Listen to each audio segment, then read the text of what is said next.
Bonjour Anissa, Bonjour. nous sommes très ravis de vous compter parmi nous aujourd'hui. Merci pour l'acceptation de l'invitation et pour votre présence.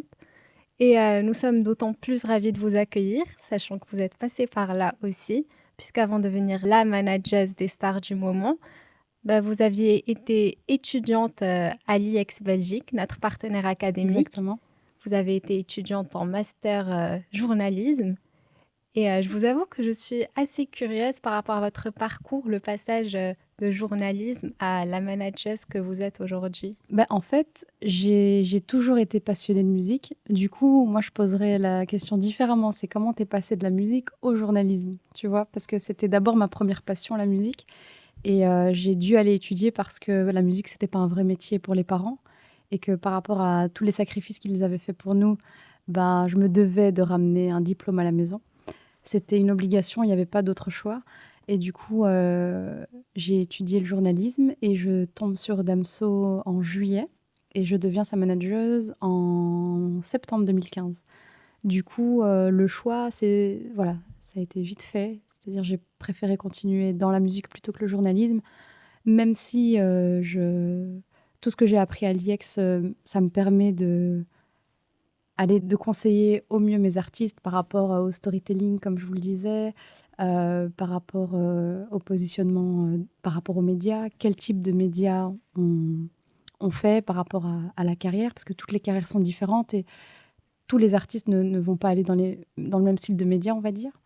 Donc voilà, il y a toute cette analyse-là des médias que je peux avoir grâce à mon bagage de l'IEX.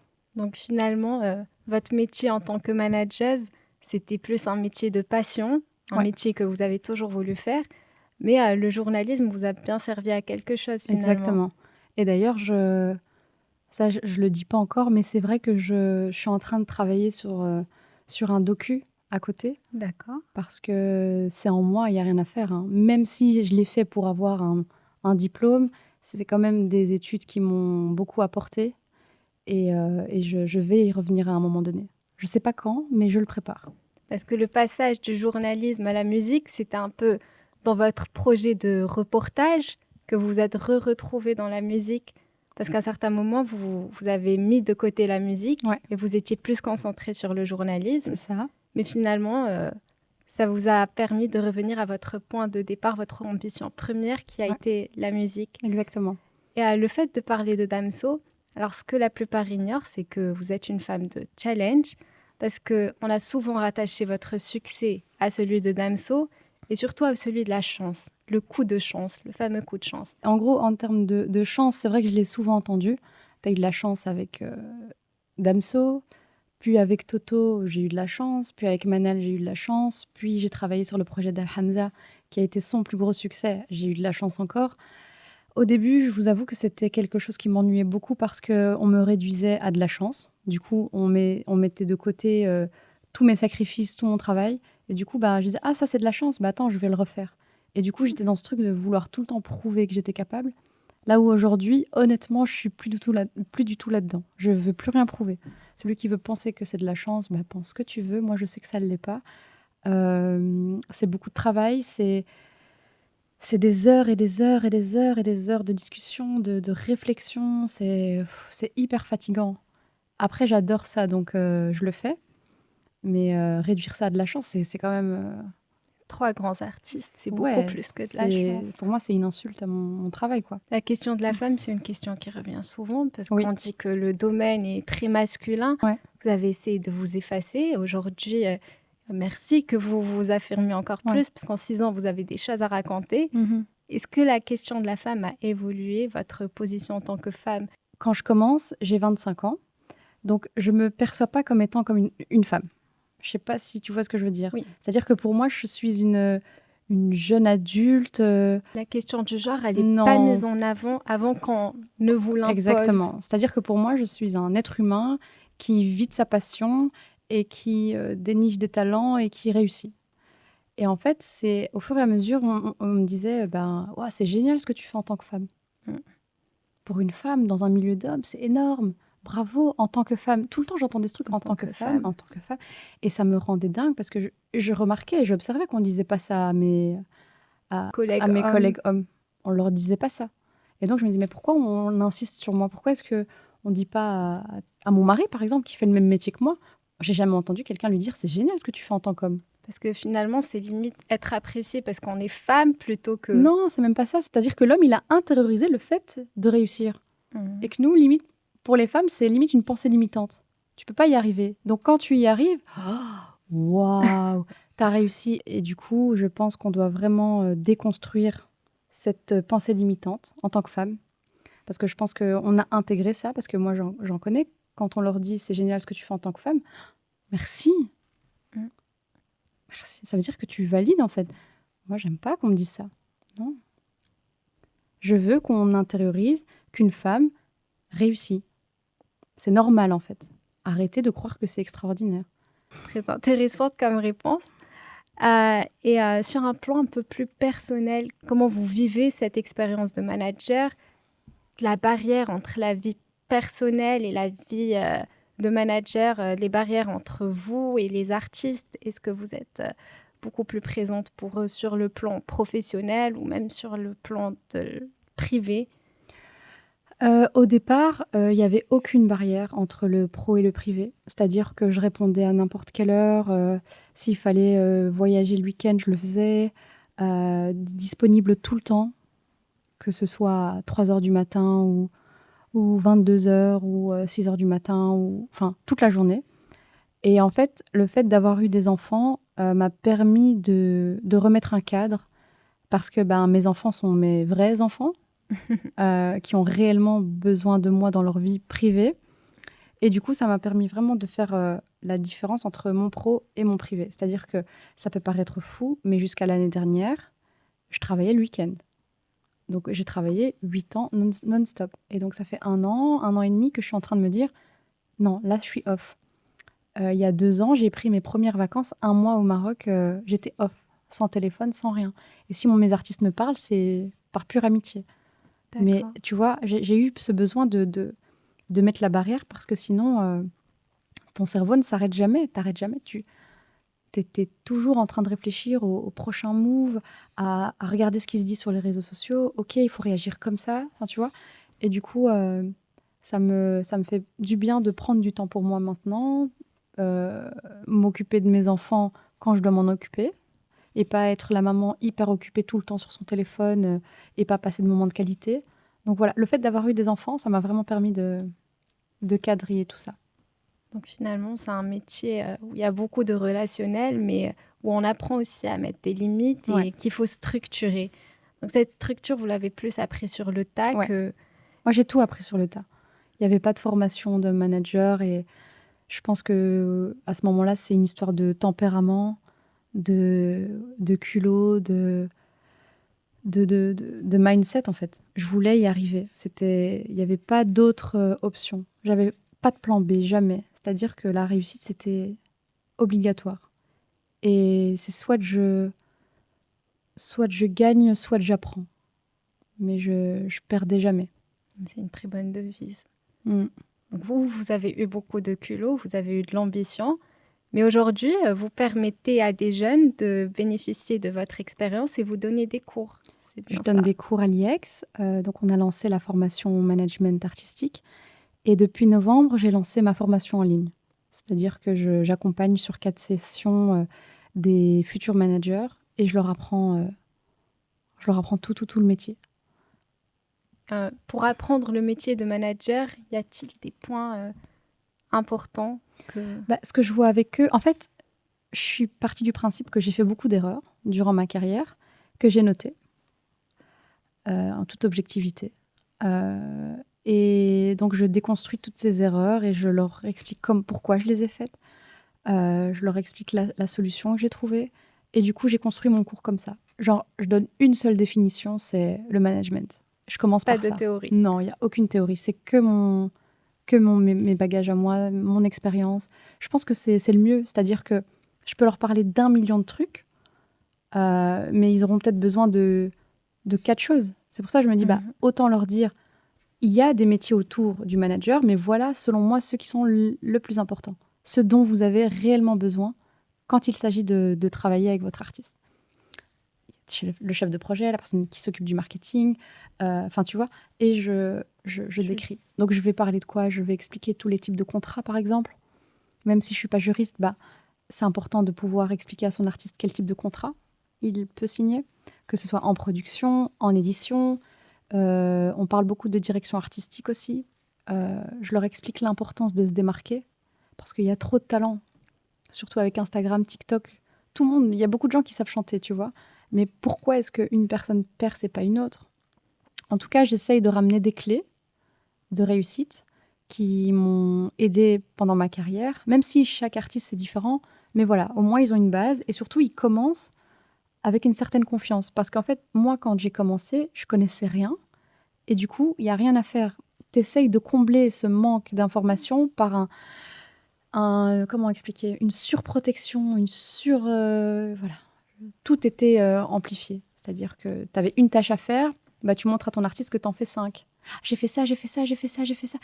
Et tu veux te dépasser Finalement, constamment, mais après tu t'épuises. c'est juste éprouvant et C'est éprouvant. c'est pas aussi efficace que d'avoir des Exactement. tâches bien définies. Voilà, c'est ça. Parlons de direction artistique. Comment est-ce que vous arrivez à séparer la vôtre de l'artiste? Comment est-ce que vous arrivez à vous adapter à l'artiste quand parfois il y a certainement des différences entre vos préférences et ceux de l'artiste? C'est beaucoup de négociations. Après, ça arrive qu'on soit d'accord. Genre avec Manel, c'est vrai qu'il n'y a pas beaucoup de négociations à faire parce que quand on discute, elle me dit ce qu'elle veut, l'image qu'elle veut transparaître. Moi, je lui donne ma vision et on mélange le tout, Oui. tu vois. Donc en fait, moi, j'aime bien travailler avec des artistes qui savent où ils veulent aller. C'est-à-dire que j'impose rien. Moi, je suis la À manager, l'écoute. je suis à l'écoute de mes artistes, je n'impose jamais quelque chose. D'ailleurs, il faut savoir que quand tu es manager, c'est l'artiste qui a le dernier mot tout le temps. Un manager n'impose rien aux artistes. Tu peux pas, c'est pas ta place, tu vois. C'est l'artiste qui paye le manager. C'est pas la même chose que quand tu es producteur et que c'est toi qui investis dans un artiste. Là où tu pourrais peut-être, et encore c'est de plus en plus rare, mais tu pourrais dire va dans telle direction. Mais quand tu es manager, c'est une autre dynamique. Du coup, j'impose rien. Je donne ma vision des choses qui est acceptée parfois elle ne l'est pas et c'est de la négo. Je négocie plus avec Toto parce que voilà, parfois voilà, il a plein d'idées qui sont hyper bonnes mais qu'on peut pas toutes réaliser par exemple, tu vois. Donc Oui. il faut cadrer les choses et du coup on essaye de se frayer un chemin là-dedans et toujours avec de la bienveillance, beaucoup d'amour, beaucoup de communication et voilà. Mais en tout cas, les décisions sont prises ensemble. Donc vous avez un peu ce rôle de mentor, d'accompagnatrice Ouais, en quelque sorte. ouais. Et c'est un métier qui demande beaucoup de communication. Mhm. Donc ça va un peu avec votre formation, mais c'est... Exactement. Après, je pense que c'est ma personnalité aussi, Voilà. tu vois. Je suis comme ça.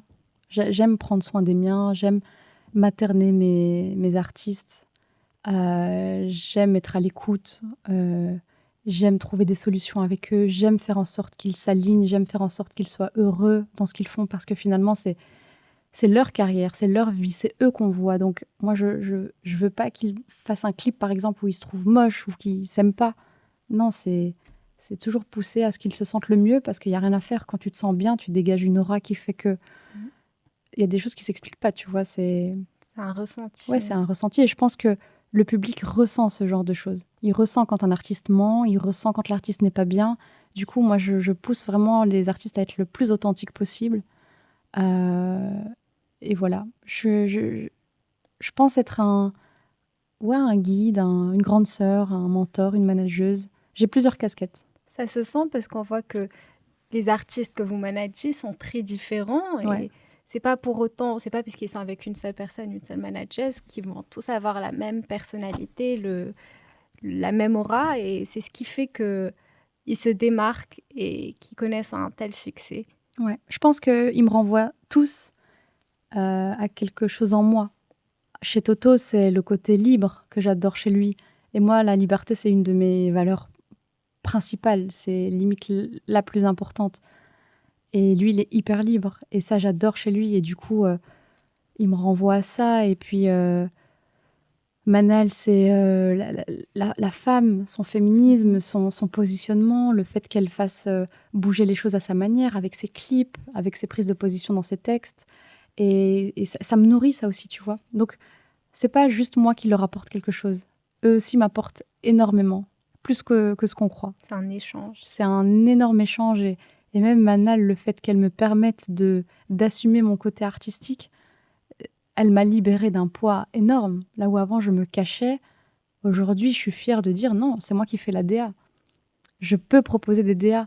Je suis en studio, je donne mon avis par rapport à des sons. Là où avant je disais mais ah non, c'est toi l'artiste. Hein. Cette fausse... je sais pas ce que c'était, mais en tout cas c'était Comme on pas peut le moi. voir avec Manal aujourd'hui, il y a cette libération de la femme. Et donc ça s'est passé plus en interne, enfin ça s'est passé au niveau entre toi et Manal, et ça a été un message que vous avez réussi à transférer un peu dans tout le Maroc. Tu avec parles de quoi, les de la clips. femme? Oui, effectivement. Mhm. Donc ça s'est passé déjà sur vous, ça a eu un impact sur vous. Je pense que ça a beaucoup aidé pour renforcer la Ouais. direction artistique. Et Mhm. Moi, quand je découvre Manal, je suis chez moi en Belgique, je vois le clip Slay. oui, Donc moi, j'arrive juste après. Et en fait, en voyant Slay, et après, je commence à regarder qui est cette fille. Je vois qu'elle est marocaine. Je dis non, c'est pas possible. Je dis impossible. Et elle m'a ouvert l'esprit. C'est-à-dire que je me suis dit, j'avais beaucoup de pensées limitantes par rapport à la place de la femme marocaine, tu vois. oui, Et en fait, elle a ouvert quelque chose dans mon cerveau. J'ai eu un déclic grâce à Manel. Je sais même pas si elle le sait, ça, mais ce sera l'occasion. elle a, elle a fait bousculer beaucoup de choses dans ma tête. En tout cas, le féminisme de la femme arabe, c'est grâce à elle que j'en ai pris conscience. C'est-à-dire que moi, avant, je disais, mais non, mais moi, je suis pas féministe, je ne ressemble pas aux fémènes, parce que pour moi, j'avais associé le féminisme à ça. Et en fait, je me suis rendu compte que les femmes arabes pouvaient aussi être féministes. Et ouais, à travers Manal, j'ai eu cette réflexion-là et ce déclic. Donc vos repérages, vous les faites souvent sur YouTube, c'était plus ça. Ouais. Et c'était plus, quand vous repérez un artiste, vous repérez surtout un sentiment qui dégage Ouais. une force, un message. Ouais. Déjà le talent, c'est ça qui me frappe. Parce que si j'ai pas de frisson en écoutant ton morceau, j'irai pas. Jamais, jamais, jamais, jamais. Ça trahit pas. Et une fois que cette première phase du talent passe, parce qu'elle n'est pas suffisante, cette étape-là, c'est tout l'univers qu'il y a autour, c'est le discours, c'est les valeurs. Est-ce qu'on partage les mêmes valeurs? Moi, ça m'est déjà arrivé de kiffer un artiste musicalement, et quand je le rencontre, oh non, je me rends compte que c'est pas du tout... Vous n'êtes pas alignés. Non, on n'est pas du tout alignés. Et du coup, j'y vais pas. Et les gens me disent, mais t'es folle, c'est incroyable, ça va péter. Je dis, non, mais moi, je n'irai pas parce que je ne sais pas quoi lui apporter. Et on n'est pas du tout sur la même longueur d'onde. Donc, un autre manager pourra mieux le faire que moi. Mais moi, je ne me force pas. Aujourd'hui, je suis en mesure de choisir avec qui je veux travailler. D'ailleurs, en tant que manager, est-ce qu'on ne peut s'adresser qu'aux artistes qui sont libres, qui n'ont pas de manager, ou est-ce qu'on peut aborder des artistes qui sont déjà engagés, mais en qui on voit un certain potentiel pas forcément exploité et qu'on aimerait faire percer? Ça arrive beaucoup que des personnes volent les artistes à d'autres managers. Moi, c'est pas du tout ma manière de faire. Par contre, ce que je propose aujourd'hui, c'est mes services en tant que freelance. C'est-à-dire que je commence beaucoup à collaborer avec des managers. D'accord. Là, le dernier artiste avec lequel je collabore comme ça, c'est avec Saint-Levant, l'artiste palestinien. Donc, son manager m'a contactée. Et en fait, vu que j'ai une expertise sur le marché francophone et le marché arabe, grâce à El Grande Toto et Manel, eh bien, je propose mes services sur ces marchés-là. D'accord. De manière stratégique, créative, marketing, etc. Mais je ne manage plus. C'est-à-dire le day-to-day, ça, je ne fais pas. Donc moi, je ne volerai jamais un artiste à quelqu'un. Si un artiste vient me voir, c'est parce qu'il est seul. Je pense que c'est important d'avoir cette éthique de travail-là parce que moi, je crois beaucoup au karma et je pense qu'à un moment donné, je suis d'accord. Donc, je ne veux même pas me frotter à ça. Donc, je travaille avec des artistes vraiment qui souhaitent être avec moi et qui sont libres. Mais par contre, les artistes qui sont déjà pris, je fais du consulting. Et tout le monde y trouve son compte, c'est cool. Donc moi, je suis payée pour ma prestation. Compromis. Ouais, c'est cool. Et puis, être manager au day-to-day, c'est pas facile. Hein. D'ailleurs, je pense même pas que je reprendrai des nouveaux artistes en management. Ça m'intéresse plus. C'est trop d'investissement émotionnel, psychologique. Et là, vu qu'il y a des relations qui ont été créées avec Toto et Manel, bah, je suis là parce que je fais partie des meubles. Mais refaire une relation, ça, j'ai plus la force. Bah oui, j'imagine. Bah, j'apprécie le fait que vous relevez le fait qu'il y ait cette dimension psychologique, mentale, cette charge mentale, parce qu'on a l'impression que c'est juste la gestion, alors que c'est bien plus que ça. Ouais, exactement. Mais par contre, ce qui serait intéressant de faire, ce serait peut-être de créer une armée de managers, peut-être ici au Maroc ou ailleurs, et chapeauter le tout et avoir ces managers qui gèrent d'autres artistes. Ça, j'aimerais bien faire. Et du coup, former les futurs managers. Ça, ce serait cool. Parce qu'il y a tellement d'artistes marocains et il n'y a pas beaucoup de managers, en fait. Et ils sont souvent livrés à eux-mêmes, pardon. Et je trouve que c'est dommage parce que beaucoup de talents comme ça qui passent, tu vois. Alors qu'ils pourraient faire grand-chose. Alors qu'ils pourraient faire tellement de choses. Non, le Maroc, c'est incroyable. Oh bah merci beaucoup Anissa d'être venue. C'était très constructif, très enrichissant. Merci à vous. Vous soulevez beaucoup de points auxquels on ne pense même pas. Même votre perception, surtout celle de la femme, elle m'a beaucoup marquée. Donc merci beaucoup. Avec plaisir. Est-ce que vous avez un dernier petit mot? Dima Maghreb. Dima Maghreb. Très bien, merci beaucoup. Au revoir, merci. Au revoir.